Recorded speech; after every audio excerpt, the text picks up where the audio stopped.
السلام علیکم ورحمۃ اللہ وبرکاتہ۔ یہ سوال بہت زیادہ لوگ پوچھتے ہیں کہ رمضان المبارک میں قرآن ہاتھ میں پکڑ کر امام صاحب کا قرآن سننا یہ کیسا عمل ہے؟ مردوں کی طرف سے بھی یہ سوال بہت زیادہ آتا ہے اور خواتین کی طرف سے بھی۔ مرد امام کے پیچھے کھڑے ہو کر اور خواتین بھی بعض صورتوں میں یہی عمل کرتی ہیں۔ شرعاً یہ عمل کیسا ہے؟ دیکھیں جی، شرعاً میں یہ سمجھتا ہوں کہ اس کام سے بچنا چاہیے۔ اس کی کئی ایک وجوہات ہیں، باقی آپ کریں آپ کی مرضی، لیکن جو بات ہمیں سمجھ میں آتی ہے وہ ہمیں من و عن آپ کو سمجھانا بتانا یہ ضروری ہے۔ نبی صلی اللہ علیہ وسلم کا طریقہ کیا تھا کہ جب آپ حالت قیام میں ہوتے تھے تو آپ اپنے دائیں ہاتھ کو بائیں ہاتھ پر رکھ کر باندھ لیتے تھے قیام کی حالت میں۔ یہ احادیث میں موجود ہے۔ اب جو بندہ قرآن مجید کو ہاتھ میں پکڑے گا تو ظاہر سی بات ہے وہ نبی صلی اللہ علیہ وسلم کے اس حکم کی تو مخالفت کرے گا۔ دوسرا،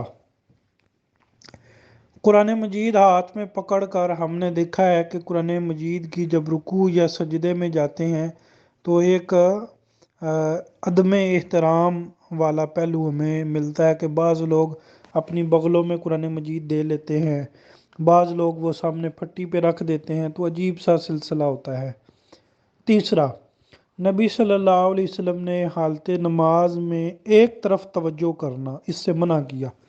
نہا رسول اللہ صلی اللہ علیہ وسلم عن التفات۔ اما جی عائشہ رضی اللہ تعالیٰ عنہ فرماتی ہیں کہ نبی صلی اللہ علیہ وسلم نے التفات سے منع کیا، ایک ہی طرف توجہ کر لینا، ٹک ٹکی باندھ کے ایک طرف ہی دھیان کر لینا۔ اب جو بندہ قرآن پکڑ لیتا ہے تو اس کا دھیان توجہ وہ ایک طرف لگ جاتا ہے۔ پھر نبی صلی اللہ علیہ وسلم سے مسنون ایسا کوئی عمل نہیں ثابت۔ صحابہ کرام بھی تو تھے نا، حالانکہ انہیں تو سارا قرآن حفظ نہیں تھا، لیکن کسی نے کوئی مصحف پکڑا ہو، کسی نے کوئی ورق پکڑا ہو قرآن مجید کا اور پیچھے سن رہا ہو۔ صرف ایک دلیل دی جاتی ہے، وہ کون سی جی؟ وہ جی اما عائشہ رضی اللہ تعالیٰ عنہ کا غلام جو ہے وہ پکڑ کر جماعت کروایا کرتا تھا۔ اب اما جی عائشہ رضی اللہ تعالیٰ عنہ کا جو غلام ہے وہ نبی تو نہیں ہے نا۔ ہمارے لیے جو عمل پیروی ہم نے جس کی کرنی ہے وہ رسول اللہ صلی اللہ علیہ وسلم کے عمل کی کرنی ہے۔ باقی اگر بالفرض یہ دلیل بنتی نہیں، آپ اس کو دلیل بنا بھی لیں تو اس سے کم از کم اتنا نکلتا ہے کہ اگر کہیں پر کوئی امام تراویح سنا رہا ہو، قرآن سنا رہا ہو، اس کو زبانی نہیں آتا تو وہ قرآن پکڑ کر لوگوں کو امامت اور جماعت کروا سکتا ہے۔ لیکن یہ طریقہ قطعاً غیر مناسب ہے اور اس طریقے کے ثبوت کی کوئی دلیل نہیں ہے۔ اگر اس واقعے کو بھی دلیل بنائے نا تو یہ دلیل بنتا ہے امام کے لیے، نہ کہ مقتدیوں کے لیے۔ پوری صفوں کے اندر جو ہے وہ قرآن مجید لے کر کھڑے ہوتے ہیں۔ بھئی توجہ سے آپ امام صاحب کا قرآن سنیں، جو امام صاحب پڑھ رہے ہیں اس کی لذت اور چاشنی کو جو ہے وہ محسوس کریں۔ آپ کو کس نے مجبور کیا کہ آپ پیچھے کھڑے ہو جائیں اور دیکھیں؟ اور کئی طرح کے امور ہوتے ہیں، تو لہٰذا اگر آپ نے کم از کم وہ جو ایک واقعہ جس کو دلیل بناتے ہیں نا جی، وہ بھی امام کے لیے دلیل بنتا ہے، مقتدیوں کا پیچھے پکڑ کے کھڑے ہونا یہ کوئی دلیل نہیں بنتا۔